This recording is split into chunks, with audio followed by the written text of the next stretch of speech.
Guys, and welcome to the channel. Today I'm going to show you how you can perform reverse Google image search on your REALME Pad Mini.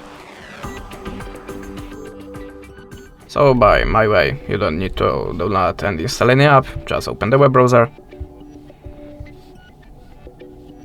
and go to google.com.